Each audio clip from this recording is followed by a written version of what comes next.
Boa tarde, pessoal. Vamos ir começando.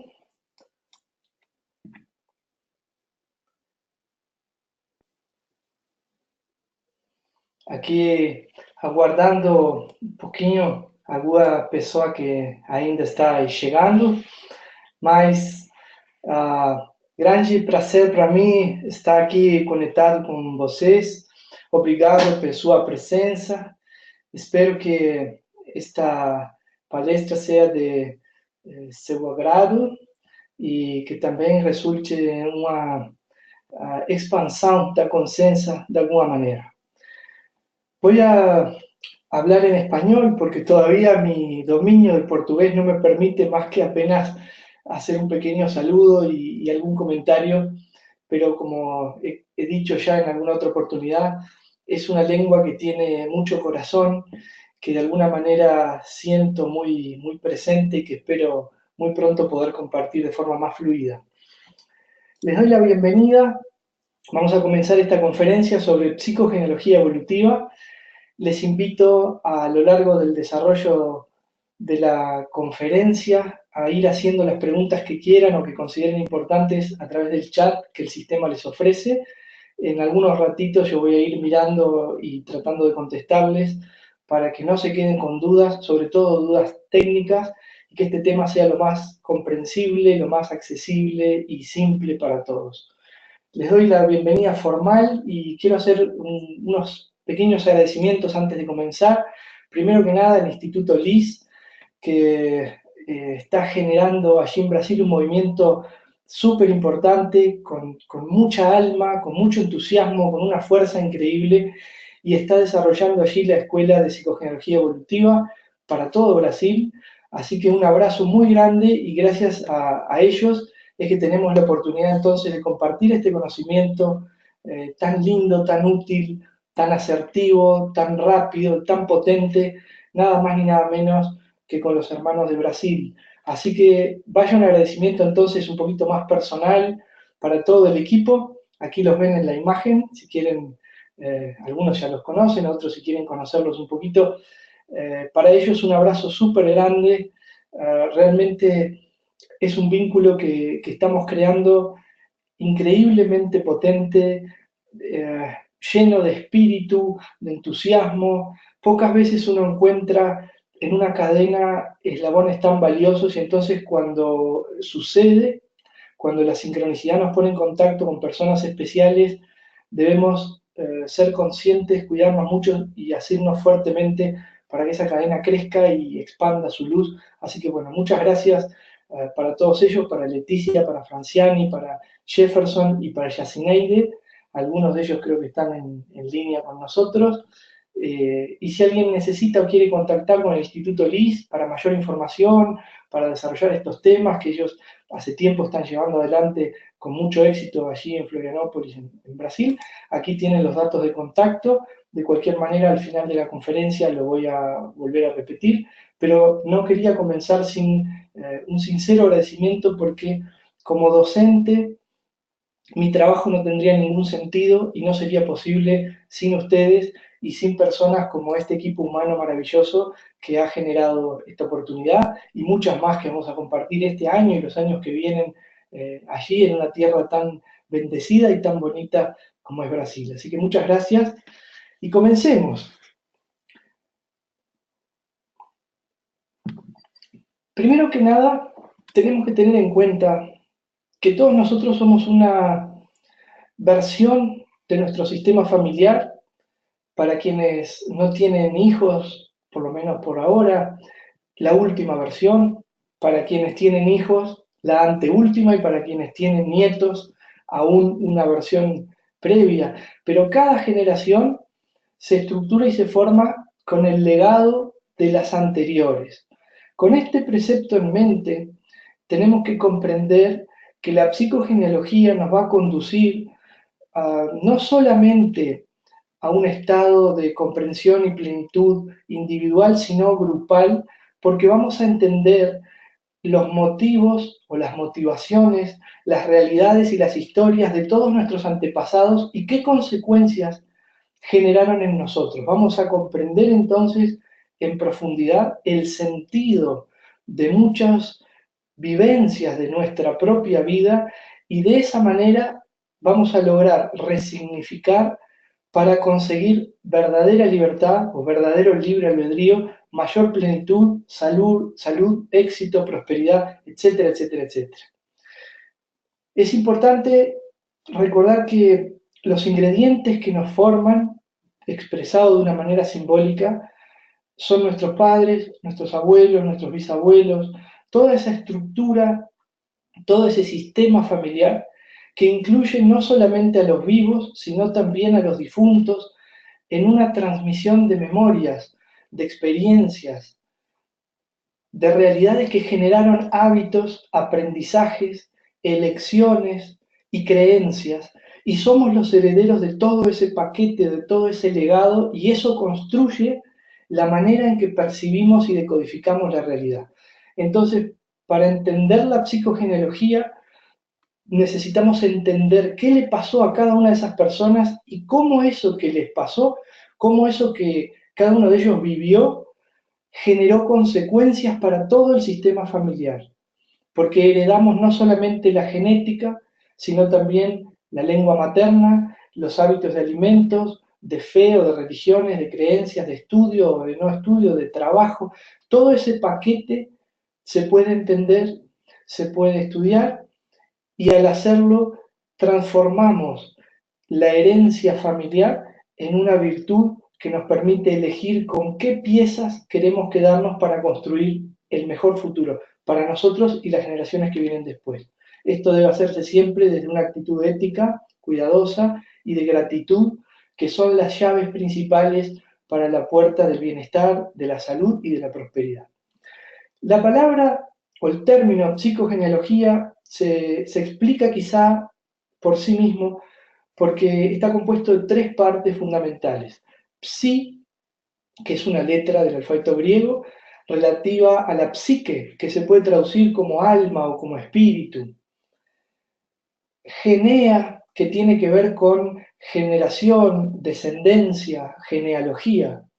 Y logía, que se traduce como ciencia, estudio o tratado. Entonces, digamos que la psicogenealogía podría ser definida como la ciencia que estudia el alma grupal familiar. A mí me gusta decir también que es la matemática del sistema familiar, entendiendo por eso la lógica y las leyes que operan en el circuito familiar, generando entonces esa ley de causas y efectos que se vuelve tan compleja de generación en generación que ya deberíamos entenderla como sincronicidad.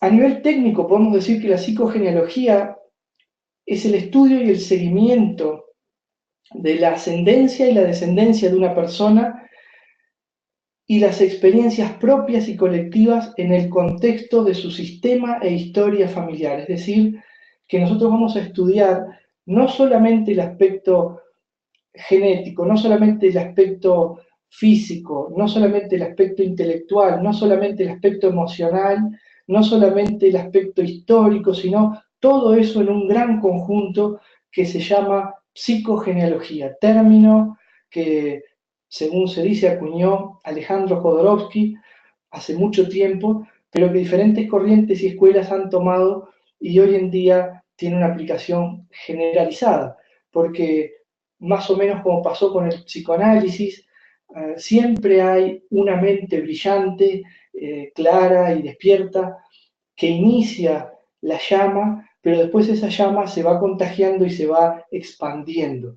Y de la misma manera, nosotros podríamos identificar, por ejemplo, una de las precursoras de este tema, la señora Ann-Anselin Schutzenberger, que falleció hace poco, este año, si no recuerdo mal, el 23 de marzo. Y Anselin Schutzenberger, una señora rusa, nacionalizada francesa, fue una de las terapeutas que más se enfocó en lo transgeneracional, editando una obra cuyo título es Ay, mis ancestros, un título, por cierto, bastante sugestivo, que planteó el trabajo con lo transgeneracional de una forma sistemática, clara y con un enfoque académico, que le valió a ella un gran reconocimiento, tanto así que algunos la identifican como la madre de la psicogenealogía. El trabajo profundo y serio en lo transgeneracional es tenido en cuenta desde hace muchísimo tiempo en medicina, por ejemplo, y especialmente en psiquiatría, pero también en las llamadas enfermedades congénitas o hereditarias. También es tenido en cuenta desde luego en psicoanálisis. Quiero decir con esto que no es algo nuevo, sino algo que viene desarrollándose hace mucho tiempo ya. Sin embargo, la psicogenealogía, con las connotaciones con las que la conocemos actualmente, comienza alrededor de los años 70 con los trabajos más interesantes de Schutzenberger y otros colegas que trabajaron con la misma idea. Fíjense, voy a compartir en imagen con ustedes una definición que está extractada de un texto de Carl Jung, el famoso discípulo de Freud, psicoanalista. Y ya él manejaba con claridad el concepto de la influencia de aquello transgeneracional, es decir, de lo que heredamos de una generación a otra. Es particularmente útil e interesante el enfoque de Jung porque nos permite entender que el foco de nuestra investigación debe ser, entre otros aspectos, los asuntos pendientes, no resueltos, no cerrados, los duelos que pudieron haber quedado bloqueados sin resolver completa o satisfactoriamente, los secretos de familia, las grandes vergüenzas, los grandes no dichos, porque aquello que no es expresado muchas veces no es llevado a la luz de la conciencia, y la luz de la conciencia es esa potencia del sol capaz de derretir el hielo superficial del iceberg y permitir emerger lo que permanece en las profundidades. Es decir, la conciencia es lo que permite resolver y disolver la sombra de alguna manera para trascender cada vez más aspectos de limitaciones, bloqueos, dolencias o enfermedades y otros aspectos negativos de nuestra personalidad o de nuestra realidad. Quiero además hacer una precisión respecto a un concepto. La psicogenealogía no es una alternativa, no se considera una técnica alternativa, aunque algunas escuelas lo mencionen así, entendemos que no es lo mejor porque alternativa significa una opción entre una u otra cosa. La psicogenealogía es una técnica profundamente útil, asertiva y rápida y complementaria porque puede acompañar, agilizar en algunos casos, apuntalar o colaborar de una forma muy precisa con la medicina, la psiquiatría, psicoanálisis, cualquier otra técnica de trabajo con el desarrollo de la personalidad. Por lo tanto, no debe ser considerada alternativa, sino complementaria, porque nuestro trabajo ni descalifica, ni reemplaza, ni lo pretende ninguna otra rama del saber, sino que suma fuerza y cualquier conocimiento previo que uno pueda tener, incluyendo otro tipo de técnicas o saberes, como constelaciones familiares, biodescodificación, medicina homeopática, o alopática, etcétera, etcétera, etcétera, va a verse perfectamente unido a la psicogenealogía y el estudio claro y consecuente de lo transgeneracional en la mayoría de los casos va a acelerar el proceso de sanación o de integración. Para meternos un poquito más en lo técnico, porque sé que tienen esa intriga, ganas de saber un poco cómo funciona, qué mecanismos utilizamos para trabajar con lo transgeneracional, voy a comentarles que nos ocupa el estudio de tres aspectos principales o fundamentales. El primero es lo que conocemos como la historia transgeneracional, es decir, todas las vivencias, sucesos y acontecimientos del sistema familiar como un todo, es decir, qué le pasó a cada miembro del sistema familiar y cómo lo vivió, qué resultó de aquella experiencia. Eso implica un estudio profundo de lo consciente y también de lo inconsciente del clan familiar. Y es lo que muchas personas conocen propiamente como psicogenealogía. Una de las herramientas que se utiliza para este trabajo es el árbol genealógico que conocemos con el nombre técnico de genograma o diagrama de la genealogía.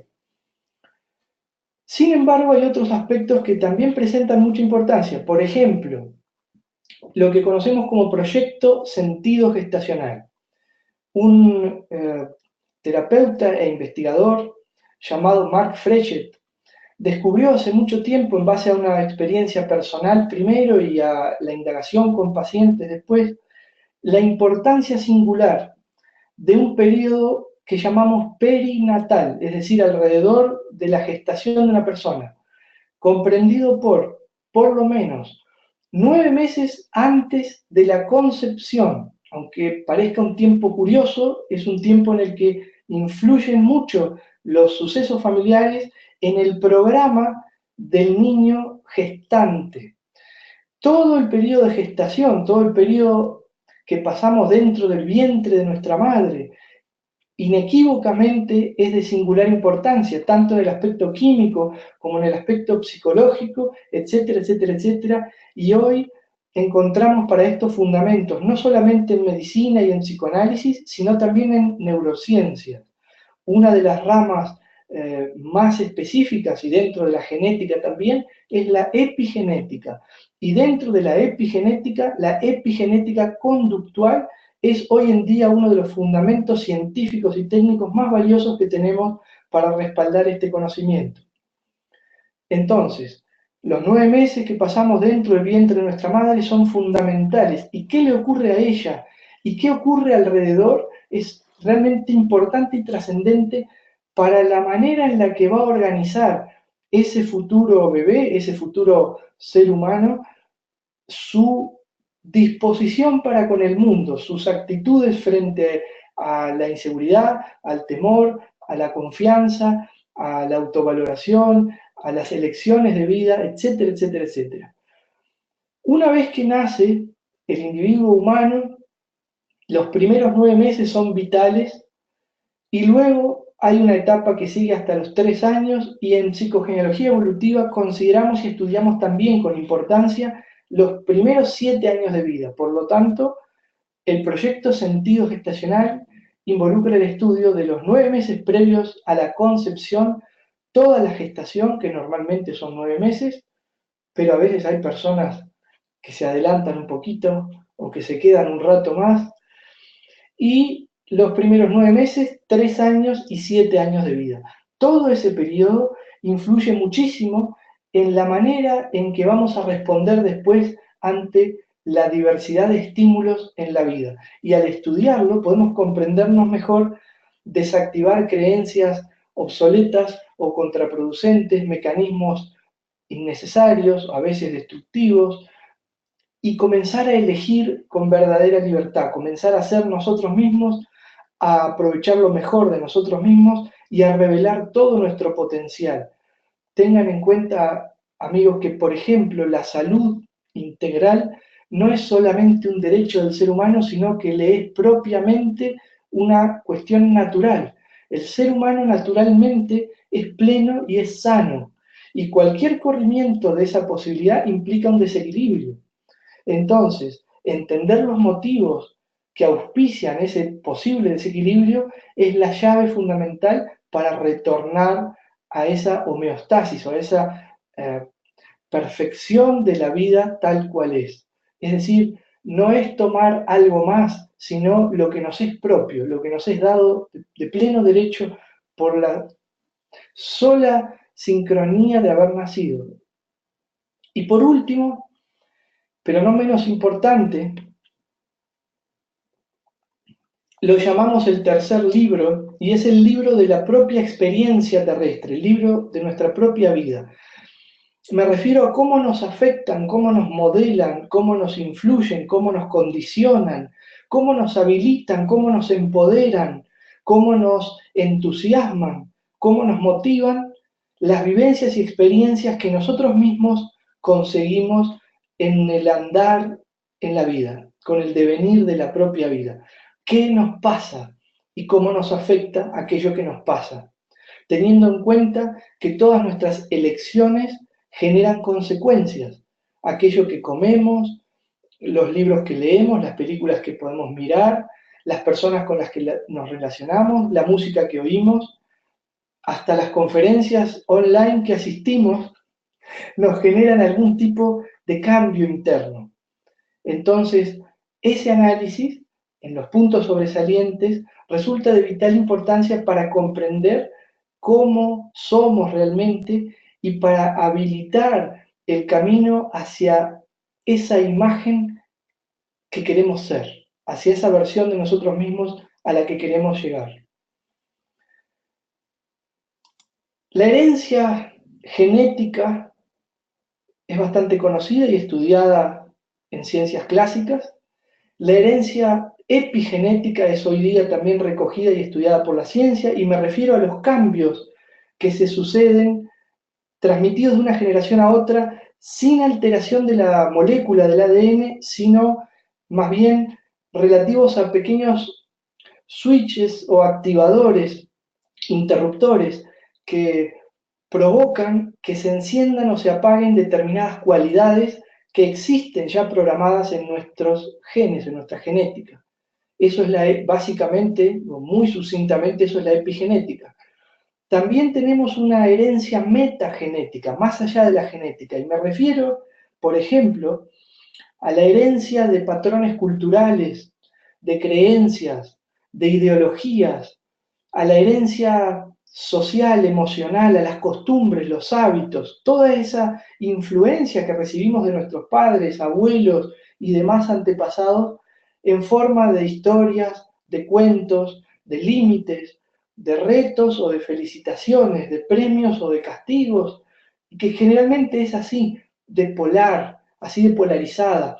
Generalmente nos han acostumbrado al premio o al aval, al buen augurio cuando hacemos lo que se espera que hagamos, lo que se entiende que está bien, y al castigo, al reto, a la reprimenda cuando hacemos aquello que se entiende que no está bien, y que en realidad es lo que esperan que no hagamos.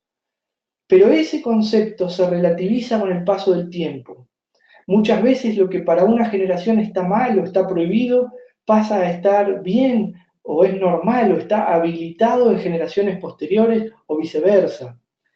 Por lo tanto, si no actualizamos esos conceptos, si no hacemos consciente el hecho de que muchas veces estamos respetando creencias o patrones de generaciones anteriores, muchas veces, si no lo hacemos, vemos limitada nuestra vida por creencias o mandatos inconscientes, que en psicogenealogía llamamos lealtades inconscientes y que obedecen a generaciones anteriores, pero que mientras permanecen en la sombra de lo inconsciente, no pueden ser deshabilitados. Ese es entonces nuestro arte o uno de nuestros objetivos, tratar de encontrar ese material para poderlo revisar en el presente, para ver si para ti hoy tus creencias son útiles, son constructivas, son habilitantes o no. Piensen que todos venimos por lo menos de un progenitor masculino y un progenitor femenino, nuestra madre y nuestro padre biológicos, todo ser humano sin excepción, todos somos hijos, algunos de ustedes quizás son padres, quizás alguno sea abuelo, o tal vez incluso haya algún bisabuelo entre los asistentes, pero hijos somos todos, y todos venimos de dos, de un padre y una madre, que son a su vez portadores de todas las memorias y de todo el resultado de una vida entera de 4 personas, sus 2 padres y sus 2 padres, nuestros 4 abuelos, que a su vez replican de alguna manera las historias de los 8 bisabuelos, 16 tatarabuelos, 32, 64, 128, 256, 512, 1024, 2048, 4096, 8192, 16.384, 32.000, y podría seguir hacia atrás. Y a veces no comprendemos por qué somos como somos o por qué nos cuesta tanto resolver algunos asuntos de nuestra vida, sobrellevar alguna dificultad. A mí no me gusta el término problema, porque el término problema significa obstáculo. Sin embargo, yo prefiero llamarlos desafíos, porque el desafío es una invitación a superarse, a ejercer el poder personal, es más motivador. Y a veces no entendemos por qué nos cuesta tanto algún desafío, alguna instancia de nuestra vida, por qué repetimos una y otra vez un mismo patrón errante en lo amoroso, en lo laboral, en lo económico, por qué nos pasa lo mismo que a nuestro padre o a nuestro abuelo, por qué repetimos o volvemos a vivir la misma situación una y otra vez. Y muchas veces desconocemos que la explicación puede estar perfectamente empaquetada para regalo en la historia de nuestra familia, en algo que quedó sin decir, sin terminar, sin resolver, en algo muy doloroso que fue guardado en secreto, que fue escondido o ocultado, que generaba dolor o vergüenza. Pero cuando lo revisamos a la luz de la conciencia actual, eso cambia y entonces todo lo que estaba bloqueado comienza paso a paso a transformarse en fuerza para que las generaciones presentes y futuras no tengan que llevar esa carga innecesaria. Las cargas que vamos adquiriendo, como les contaba, son genéticas porque nuestro condicionamiento biológico tiene esa particularidad.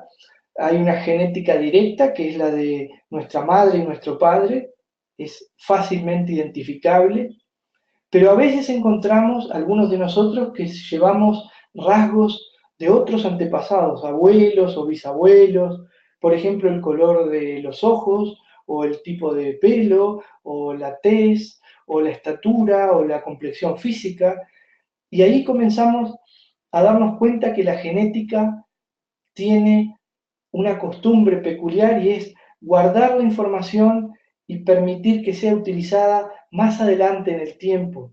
Y entonces somos herederos de una carga que viene desarrollándose desde hace miles de años. Luego le sumamos la metagenética, que como expliqué tiene que ver con las condiciones de nuestra realidad socioeconómica, cultural y temporal. No es lo mismo nacer en una familia bienaventurada en el año 1800 que en una familia pobre del año 1900, que en una familia de buen humor, de alegría, de júbilo, de permiso en el año 2000, que de una familia restrictiva, cerrada, hermética del año 1950. No es lo mismo nacer en Asia que en África, que en América. Entonces esas condiciones también son importantes. Es decir, el factor espacio-temporal es necesario, porque yo no puedo comprender ética y amorosamente a mis antepasados sin juzgarlos si no entiendo su realidad. Hay una ley que dice que el juicio es un error tan grave porque omite una semiverdad importante, y es que probablemente, cada uno de nosotros, en el tiempo-espacio, en el cuerpo, en las circunstancias exactas de cualquiera de nuestros antepasados, que a veces en nuestra amorosa ignorancia juzgamos, cada uno de nosotros en ese mismo lugar, en ese mismo entorno, en esa piel, con esas circunstancias de vida, probablemente haríamos exactamente lo mismo. Entonces, el juicio cae. Cuando comprendemos de esa manera, empieza un proceso de liberación. Porque si yo dejo de juzgar, tomo lo bueno y sigo adelante y me libero también a mí. Nuestras vivencias, como había comentado antes, también nos condicionan, porque aquello que elijo genera mi experiencia y mi experiencia es la que marca mis futuras decisiones. Si yo elijo de un menú un alimento nuevo para probarlo y me desagrada y de pronto lo vuelvo a intentar y vuelvo a rechazar el sabor, en un futuro probablemente no vuelva a elegirlo. Es decir, que mi experiencia condiciona mi porvenir. Ahora la pregunta clave e interesante es, cuando algo me gusta o cuando algo no me gusta, ¿de dónde viene realmente de mí? ¿Qué parte de mí es la que determina que algo es agradable o es desagradable? Por ejemplo, Hay muchos de ustedes conectados ahora aquí, en línea. Si yo preguntara qué sabor de, qué fruta prefieren, algunos de ustedes nombrarían unas y algunos otras. Curiosamente, es probable que la fruta preferida de alguien sea la más detestada por otra persona, y sin embargo esa fruta detestada por esa otra persona puede ser la fruta predilecta de alguien más. Por lo tanto, no podríamos generar un consenso global de que determinado sabor o determinada fruta sea agradable o desagradable, sino que depende de quién la paladea, de quién la saborea.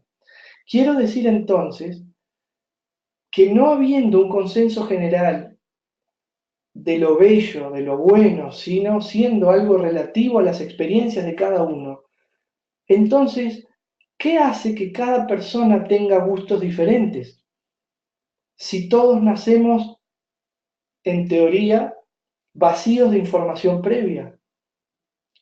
Eso es así en lo individual, pero no en lo colectivo. Nuestra familia, nuestro clan, nuestro sistema de origen tiene experiencia previa y esa es la experiencia que muchas veces sin darnos cuenta nos hace elegir, creyendo que utilizamos libre albedrío, creyendo que somos nosotros mismos los que elegimos un deporte y no otro, un estilo de vivienda y no otro, una prenda de ropa u otra, un color u otro color, cuando en realidad muchas veces son condicionamientos. Muchas veces se trata de una herencia inconsciente e invisible. Cuando nacemos en una familia, es como si fuéramos contratados en una empresa para un determinado trabajo, para una determinada función. Eso está implícito en el proyecto sentido gestacional que mencioné hace un rato. Ese es el sentido, que por supuesto no es uno solo, es un paquete, es una complejidad, por el cual soy admitido en el sistema familiar, que me posibilita nacer en este sistema familiar. Ese sentido, y por eso se llama proyecto sentido, es el proyecto de hijo, tiene un sentido, tiene una función, en la empresa tiene un puesto vacante, automáticamente cuando empieza su primer día laboral simbólico, tiene dos actualizaciones. Una, los asuntos que son logros, los asuntos a favor, así como heredamos de nuestra madre, principalmente a través de la lactancia, los anticuerpos que nos ayudan a poner en marcha el sistema inmunológico, también heredamos la lengua materna, el contexto socioeconómico, el lenguaje, porque ningún bebé nace sabiendo hablar, pero aprende a hablar normalmente la lengua materna. Es lo que hereda, son logros, son beneficios. Piensen, estamos utilizando una tecnología maravillosa que nos permite estar en contacto aquí ahora, pero ninguno de nosotros inventó esto, son productos que otras personas, investigadores, desarrolladores, científicos han logrado y que ahora son parte del beneficio de la colectividad humana. Muchos de nosotros no elaboramos ropa, pero la podemos comprar. Algunos quizá nos gusta cocinar, pero no siempre tenemos la disponibilidad para plantar y cosechar nuestros alimentos. Entonces vamos al mercado, compramos nuestros alimentos y cocinamos nuestro plato favorito. Pero hay un intercambio basado en lo que otros producen. Entonces, recibimos todo eso del sistema familiar y aquí tienen otra clave importante de por qué la gratitud. Porque si yo genero juicio y desprecio, pierdo automáticamente también el derecho a utilizar y aplicar todo esto bueno que me dieron, empezando por el cuerpo para poder nacer. Yo tengo que honrar, como dice incluso hasta en la Biblia, para quienes son adeptos de la Biblia, hasta en la Biblia dice honra a tu padre y a tu madre y se refiere en un nivel de interpretación también a esto. Es nuestro origen. Gracias a esa genética hemos podido nacer. Ese es el mínimo agradecimiento necesario. Todo lo demás puede venir después, pero ese reconocimiento es importante porque es el que me da la llave de mi propia vida. Mucha gente consulta a veces por falta de vitalidad, por bloqueos materiales, por bloqueos amorosos, y cuando comienzan su discurso en una consulta, lo primero que hacen es hablar mal de sus progenitores. Y entonces a mí me gusta decirle, mira, estás hablando mal del 50% de tus ingredientes si criticas a tu padre y del 50% restante si vas contra tu madre. Yo entiendo que hay frustración y hay dolor porque nuestro padre y nuestra madre, o nuestros hermanos, nuestros abuelos, nuestros hijos, nuestra pareja, nuestros compañeros de trabajo y amigos, nunca son lo que nosotros queremos, son lo que son. Pero a veces les proyectamos nuestra necesidad, nuestro deseo, nuestras carencias y queremos que ellos sean la imagen idealizada que nosotros necesitamos y eso es imposible. Ningún ser humano es ideal, todo ser humano es real. Cuando entendemos esto, empezamos a amarnos porque podemos aceptar nuestros defectos también y ahí podemos compartir nuestro amor con otro, porque ya no lo necesitamos, elegimos. Entonces yo no puedo criticar a mis padres y juzgarlos sin perjudicarme automáticamente. Y cuando entiendo esta ley, cuando entiendo este principio, mi vida empieza a cobrar fuerza y plenitud. Por ejemplo, bueno, también heredamos, porque hay un precio, de alguna manera el intercambio tiene que continuar, heredamos los asuntos pendientes del sistema familiar. ¿Por qué? Porque el sistema familiar funciona como un organismo. Entonces, cada órgano tiene alguna función, pero cuando alguno está en problemas, el resto de los órganos de alguna manera intentan compensarlo para que pueda seguir viviendo el organismo entero. Por ejemplo, si yo estoy triste porque tuve una pelea con un amigo, llego a mi casa y siento esa angustia y si no la puedo manejar de una manera mejor, abro la despensa y me como una barra de chocolate para calmar esa angustia porque el chocolate, entre otras cosas, genera un poquito de serotonina y además. Entonces me siento mejor, pero claro, mi sistema digestivo va a tener que esforzarse para digerir eso. Entonces el hígado probablemente tenga, si es mucho chocolate, tenga un choque hepático. Entonces, si yo miro mi cuerpo parte por parte, puedo mirar al hígado y decir, ¿qué pasa? Que está funcionando mal. Y el hígado va a mirar al estómago y le va a decir, mira, es culpa de él, porque el estómago está tratando de digerir esto, que es una cosa muy grasosa, muy densa, entonces yo no estoy pudiendo, es culpa del estómago, él está con ese chocolate ahí. El estómago mira hacia arriba y dice, es el esófago, la garganta, porque yo digiero, empiezo el proceso digestivo, lo preparo de aquello que viene hacia mí, yo no lo elijo.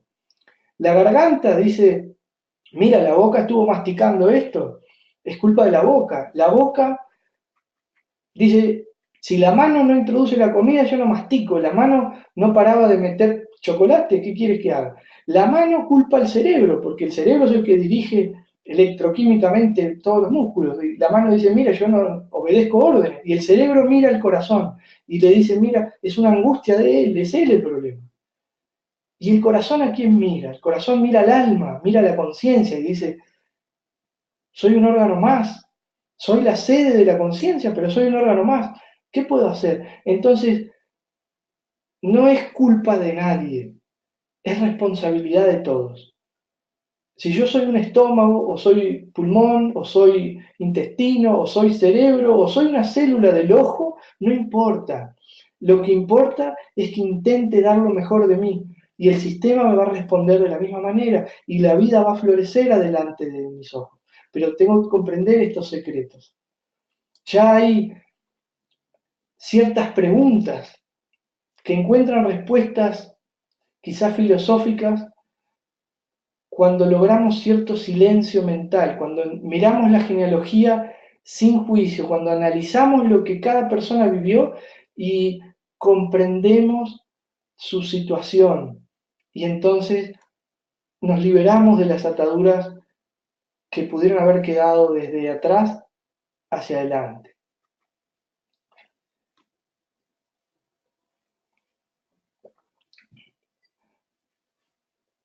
Una Una de las herramientas que más seguramente conocen es el genograma o el árbol genealógico. Es una de las herramientas más útiles y más importantes, pero no es la única, que es algo que poca gente sabe de psicogenealogía técnica. No es la única. La línea de vida es otra herramienta. El análisis del proyecto sentido gestacional es otra herramienta. El análisis del dibujo es otra herramienta. La observación de la gestualidad, de la postura, del lenguaje son otras herramientas, etcétera, etcétera. Dentro de lo que es el árbol genealógico, en psicogenealogía evolutiva empezamos por el que se conoce como árbol orgánico, esencial, el árbol fundamental, que es este que ven en la imagen. Es un árbol que incluye 3 generaciones hacia atrás y no incluye el rango de fratría o los paralelos, los colaterales, es decir, no incluye hermanos, ni tíos abuelos, ni tíos bisabuelos, solo tú, tus progenitores, padre y madre biológicos, tus 4 abuelos y los 8 bisabuelos, siempre y cuando tengas datos. Si no tienes datos, se trabaja igual con lo que hay, que es una duda que siempre surge en este estudio. En psicogenealogía evolutiva tenemos herramientas específicas para trabajar cuando no hay datos. A diferencia de otras escuelas de psicogenealogía, en evolutiva hay herramientas diseñadas para complementar el trabajo cuando faltan datos o cuando no hay datos. Son herramientas muy efectivas. Y en el diseño del árbol o genograma básico, esencial o orgánico que ven en la imagen, quizás se sorprendan por la manera de dibujarlo. Primero, porque elegimos una simbología que es también afín a la medicina. Son círculos para los femeninos, para las mujeres, y cuadrángulos o cuadraditos para los masculinos o para los hombres. Hay algunas escuelas que usan triángulos y círculos. Nosotros en la formación explicamos por qué no es tan conveniente, por qué es más conveniente usar esta forma. Esto está basado en un trabajo de grafología científica que apoya estas ideas. Pero la idea más importante que van a ver ahí es esta, es la manera en la que está dibujado el árbol. En esa pila de libros, yo les pregunto cuál es el que soporta más peso, cuál es el que la lleva más liviano y cuál es el que soporta más peso. El que está abajo de todo es el libro que carga el peso de todos. Cuando dibujamos el árbol, como se solía hacer en la mayoría de las escuelas de psicogenealogía clásica, se ponía todos los ancestros o antepasados y debajo el consultante. Y eso genera una percepción intrapsíquica, inconsciente, gráfica, de peso, de límite, de carga, que no es algo bueno para el dibujo, no es un incentivo positivo para una persona que necesita comprender y elaborar y resolver aspectos bloqueados de su vida o incluso de su salud. Entonces, en evolutiva, con una serie de trabajos que sucedieron de una manera increíblemente sincrónica, invertimos eso y lo utilizamos así, de la manera que llamamos directa. Es decir, el consultante, que se llama foco, también el paciente, consultante o cliente, está arriba, debajo sus padres, debajo sus abuelos y debajo sus bisabuelos y así sucesivamente. ¿Por qué? Porque nuestros ancestros son nuestras raíces y creo que las raíces de un árbol deberían estar hacia la tierra y la copa hacia arriba. La persona siente de esta manera, es una percepción inconsciente, gráfica, intrapsíquica, siente que sus antepasados generan un respaldo, una contención, que le generan una plataforma desde la cual puede desarrollarse y expandirse y siente libertad. Les invito a que lo experimenten. Hagan, si saben cómo hacerlo, el dibujo de su árbol genealógico de esa forma y luego nos contarán qué les pareció, si les resultó expansivo o no. Es una sugerencia probarlo, cada cual luego tomará lo que le apetezca. Para armar el árbol genealógico o genograma, nosotros recolectamos toda la información posible, por lo menos, como ven en la imagen, nombres, incluyendo apodos, fechas, sucesos importantes, profesiones, causas de muerte, todos los hechos importantes o relevantes, porque muchos de ellos pueden dejar huella, pueden dejar marca, pueden ser trascendentes para las generaciones que vienen después. Conozco varios casos de personas que, por ejemplo, experimentan vértigo a la altura. Hay 2 tipos de vértigo: el temor al movimiento, a la pérdida del equilibrio, y el vértigo a la altura, la persona que tiene temor de subir o de acercarse a bordes de balcones o torres o escaleras muy altas. vértigo de altura. Conozco muchos casos de personas con vértigo de altura que tienen antepasados que tuvieron, por ejemplo, accidentes aéreos. Entonces, fíjense cómo lo inconsciente toma el dato de la experiencia traumática y lo que estaba pasando en ese momento, que se llaman variables de entorno, qué olor había, qué colores, qué temperatura, qué sonidos, qué imágenes, qué predominaba en el momento del bioshock, y lo empaqueta como algo que hay que evitar porque es peligroso. Entonces, si mi abuelo tuvo un accidente aéreo, probablemente es posible que yo tenga en algún momento vértigo, como una manera de evitar la altura, evitar el vuelo, evitar los aviones, para evitar el accidente, para evitar el sufrimiento o el dolor. Tengan en cuenta que lo estoy dando como ejemplo nada más. No sea cosa que ahora cualquiera que haya tenido un antepasado con un accidente aéreo esté esperando tener vértigo, ¿verdad? Por favor. Cuando analizamos luego la información, la psicogenealogía clásica hacía una inspección muy amplia. Miraban nombres por aquí, coincidencias de fechas, coincidencias de sucesos, repeticiones de eventos, pero hasta ahora no estaba clasificado con un protocolo que contribuyera a la claridad y a la practicidad del trabajo analítico con un paciente o con uno mismo. En evolutiva hemos clasificado ese análisis en algo que se llama simetrías. Son 5 clases o categorías de inspección que se realiza con un método muy específico, ordenado, muy rápido, que es el análisis de los nombres, de las fechas, de las posiciones, que son el orden de nacimiento, el hijo 1, el hijo 2, el hijo 3, el primogénito, el segundo, el tercero, ese es el orden de nacimiento, el género, masculino, femenino, y las cualidades y características que involucran la profesión, los gustos, intereses, las habilidades e incluso el parecido físico, aunque no necesariamente es lo más importante. Entonces, con esta sistematización que existe en psicogenealogía evolutiva, la manera de inspeccionar la gran cantidad de información que puede tener un árbol se vuelve mucho más accesible. Piensen ustedes que el árbol esencial u orgánico tiene 15 miembros. Entonces, yo voy a tener que comparar fechas, nombres, número de nacimiento, etcétera, etcétera, de 15 personas entre sí. Si no tengo un sistema práctico, moderno, actualizado, se vuelve realmente algo bastante intangible. Por eso lo hemos organizado así. Funciona muy bien. De esta forma nosotros logramos detectar lo que se conoce como lealtades inconscientes. Voy a resumirles de qué se trata. La lealtad es una especie de contrato u obediencia simbólica inconsciente que solemos tener para con uno o varios miembros del sistema familiar. Hace mucho tiempo yo tuve curiosidad de conocer aspectos de mi historia familiar, estudiando este tema, y me puse a conversar con mi madre acerca de mis antepasados, de la línea materna, muchos de ellos inmigrantes de Rusia, de la época de las guerras, de la época de la difícil alimentación para ellos, del difícil desarrollo.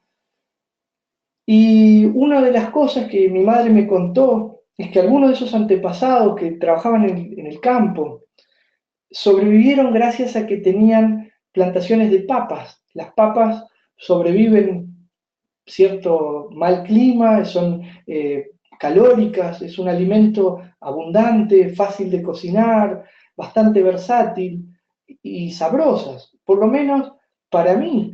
Y ahí me di cuenta por qué esa influencia para mí es uno de mis alimentos preferidos, predilectos. Y yo entendí cómo no me va a gustar, a mí me gusta, es uno de los alimentos que puedo comer casi en todas las formas, hervido, frito, preparado como puré, de todas las maneras.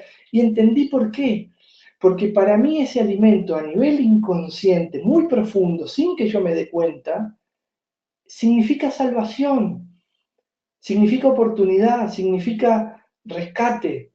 ¿Entienden de qué se trata? Es solo un pequeño ejemplo, pero es real. Pero para compartir con ustedes algo que puedan ver cómo hay influencias que no necesariamente son negativas, pero son lealtades inconscientes. Las lealtades que nos interesa encontrar y de pronto desactivar son aquellas lealtades que nos quitan libertad o que nos condicionan de manera negativa o restrictiva o que nos mantienen en una condición de no prosperar.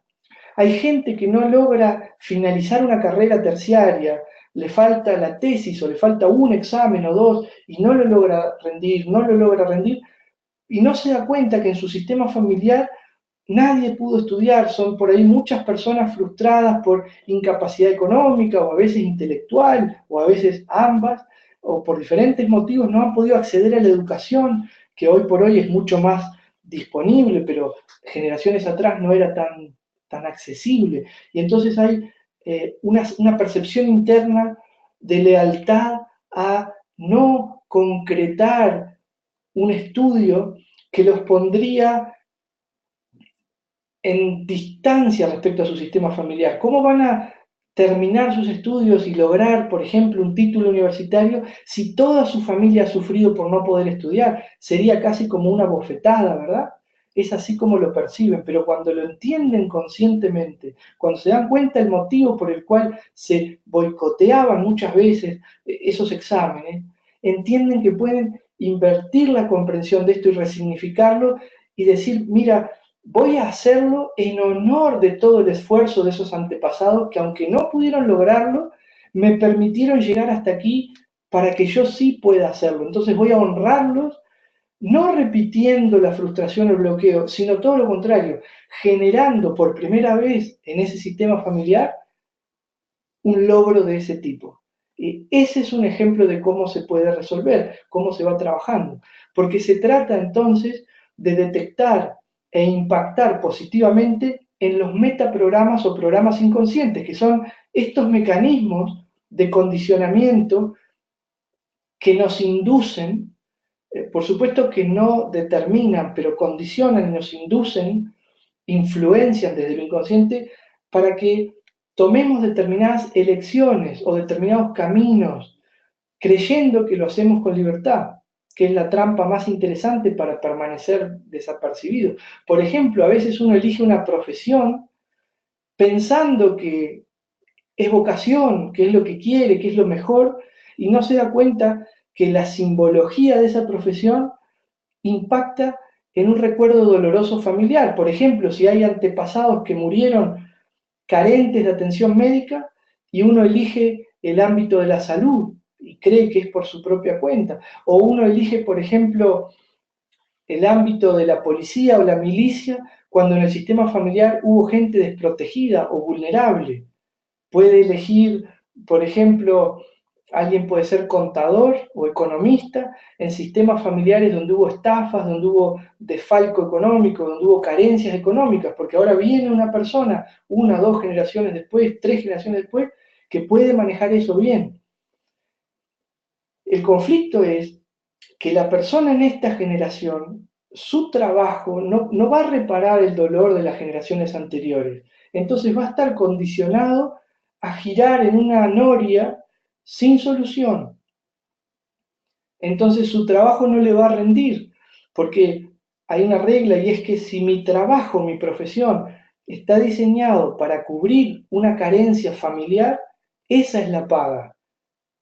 Lo económico no va a prosperar porque no es necesario, inconscientemente lo va a desechar, va a tener pérdidas económicas, cada vez que genere dinero con su trabajo lo va a perder, va a tener dificultad para conseguir o conquistar logros materiales, porque no se da cuenta que su profesión o su trabajo, en lugar de estar beneficiándolo o beneficiándola, está beneficiando a un ancestro que sufrió y que quedó sin resolver. Entonces, uno elige tratando de compensar el dolor vivido por los antepasados. Cuando no se da cuenta, no lo puede cambiar. Cuando se da cuenta, puede seguir trabajando de lo mismo, pero ahora sí es para sí. Entonces ahora sí empieza a ser próspero, fácil, empieza a ser sencillo, divertido, agradable. Siempre tenemos que buscar el sentido de aquello que hacemos, de aquello que elegimos, de aquello que nos sucede, porque es la llave para generar mayor plenitud. Nosotros, en ese aspecto, deberíamos comprender que se trata de un proceso, como las capas de una cebolla. Uno descubre una realidad y entonces accede a información que le permite, a su vez, ir a buscar a un nivel más profundo todavía, y luego más profundo, y luego más profundo, y cada vez va a sentirse con mayor energía vital, con más entusiasmo, con mayor salud, con más disponibilidad, con más actividades positivas, es decir, con ganas de relacionarse, ganas de estudiar, ganas de aprender, ganas de trabajar. Y eso se nota y esa es parte del progreso, de la evidencia del trabajo bien hecho. Cuando uno logra superar algún bloqueo, se benefician 7 generaciones. Y me preguntarán, ¿cómo es así? Bueno, la generación actual, porque a nivel inconsciente queda el conflicto actualizado para toda la generación actual, para esa persona y los hermanos o los primos, toda esa generación. 3 generaciones posteriores, ¿por qué? Es bastante simple, porque no se va a transmitir más un conflicto que está resuelto. Si yo por fin pude darle término a un asunto inconcluso, pues bien, ya quedó resuelto. No se va a seguir transmitiendo como pendiente, ya queda terminado. Y 3 generaciones hacia atrás, ¿por qué?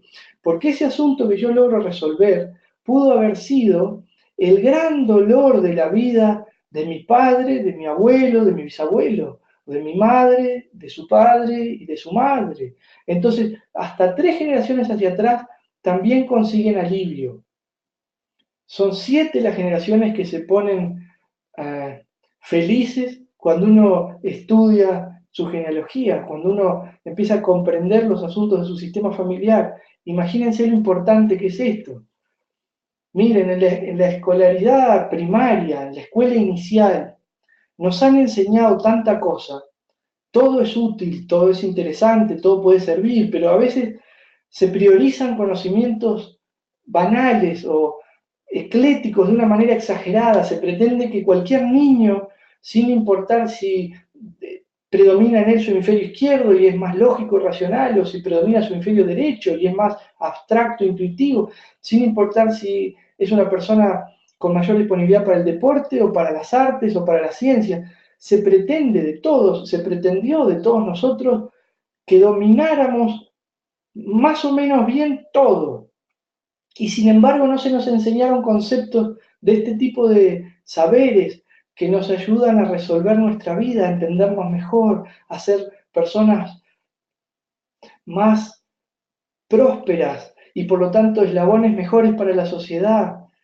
Yo creo que este conocimiento debería incluirse de entrada en el estudio en todos los niveles porque es un conocimiento vital para nuestro bienestar, para nuestra salud. Se evitarían tantas dolencias y enfermedades que son a veces producto de somatizaciones, de asuntos no resueltos. Se evitarían conflictos de diferentes niveles porque no manifestaríamos agresividad, rencor, ira, que a veces ni siquiera podemos comprender qué origen tiene.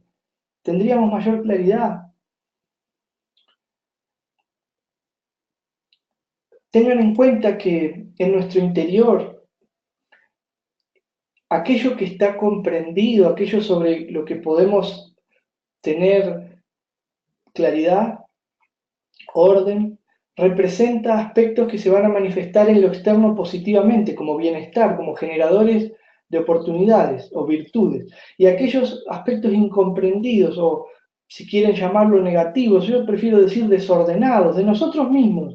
Pero recuerden que dentro de nosotros mismos está todo nuestro pasado, transgeneracional también.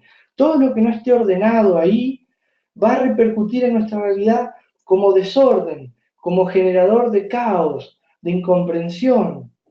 Y eso va a aparecer afuera solo y solamente para que tengamos la oportunidad de verlo y trabajarlo. Alguna vez alguien me hizo este comentario y lo comparto ahora con ustedes, lo ven en la imagen. En el automóvil, el parabrisas o el vidrio delantero es enorme o es grande, es amplio, porque necesitamos ver para conducir correctamente. Y el espejo retrovisor que es muy importante también para hacer maniobras correctamente, con prudencia, para estacionar, para tomar decisiones correctas al conducir, es pequeño. ¿Por qué? Porque si nosotros miramos hacia adelante, tenemos que recordar y tener en cuenta que esa es nuestra dirección y eso es la prioridad. Entonces, observamos un poco al pasado para entender el presente y producir un mejor futuro para nosotros y para todas las personas que la sincronicidad pone en nuestro camino con los diferentes roles que existen. Llámese nuestros hermanos, nuestros padres, nuestros hijos, nuestras mascotas, nuestros amigos, nuestras parejas, nuestros compañeros, nuestros vecinos, nuestros compatriotas, etc. Si tienen alguna duda, alguna pregunta o quieren hacer algún comentario, pueden utilizar el sistema de chat del programa. Por mi parte, estaría llegando al término de esta breve conferencia ilustrativa. La psicogenealogía es tan vasta y tan rica que necesitaríamos horas y horas para seguir hablando de los sistemas o mecanismos principales, de los mecanismos reparadores, de la forma de estudiar el árbol, de lo que significan diferentes conexiones en el árbol, pero mi intención era dar un panorama ilustrativo general, brindar una información accesible para todos, para aquel que quiera pueda profundizar, porque hay vídeos, material de lectura, cursos, talleres. Bueno, por ejemplo, nosotros vamos a estar este año, en agosto y en octubre, con Centro LIS, trabajando en la primera generación en Brasil. Tenemos la inmensa alegría de compartir esta novedad con ustedes, la primera generación en Brasil de la formación internacional en psicogeografía evolutiva, que les puedo comentar es la primera y única hasta el momento que consiguió en el año 2016 un respaldo académico súper importante. Nos dio el aval el Ministerio de Salud de Perú en el año 2016, así que se imaginarán que es una formación con un perfil muy profundo, con una instrucción muy plural, muy global, que involucra muchísimos temas. Si quieren, en la página web pueden consultar el temario, que es realmente ambicioso, es un temario muy grande, muy abarcativo. Y bueno, en esas fechas en Brasil este año tenemos la primera generación de psicogenealogía evolutiva gracias al trabajo esforzado y muy comprometido de Centro LIS y de bueno, las personas que lo integran, que son almas comprometidas con este tema desde hace mucho tiempo y que bueno, nos hemos puesto en contacto para ofrecerles ahora esta instancia y luego seguir adelante hacia más y más psicogenealogía. De mi parte, si no hay inquietudes puntuales, muchas gracias por haber escuchado hasta aquí, por compartir esta información. Si quieren saber más, pueden contactarse con nosotros. Les voy a dejar aquí en la imagen, tienen los datos de contacto de Centro LIS para que puedan estar en comunicación con ellos si necesitan más información, quieren participar, hay diferentes posibilidades. Vamos a estar generando los miércoles, las cuartas-feiras, ¿está bien? Los miércoles aquí a las 20 horas, eventos live por Instagram, están invitados a participar, vamos a abordar diferentes tópicos. El próximo para el miércoles que viene es las profesiones, justamente cómo las profesiones nos involucran en cierto nivel de reparaciones, es decir, ¿para qué hacemos lo que hacemos? ¿Qué pasa cuando nos va bien? ¿Qué pasa cuando no nos va tan bien? ¿Y cómo podemos optimizar eso y llevar nuestro trabajo, bueno, a un esplendor que sin lugar a duda todos deseamos experimentar? Así que están invitados y estamos en contacto entonces para las próximas oportunidades. Un placer y les agradezco mucho por su presencia y por el respeto y el cariño. Bueno, algunos han hecho algunos comentarios bonitos por aquí, no son preguntas, así que no los voy a leer en voz alta, pero muchísimas gracias y espero verlos pronto, en agosto, en octubre, en ambas ocasiones o cuando la oportunidad lo permita, también por este medio, en el live por Instagram, y gracias entonces al equipo de Liz por hacer esto posible. De corazón, muchas gracias y hasta pronto.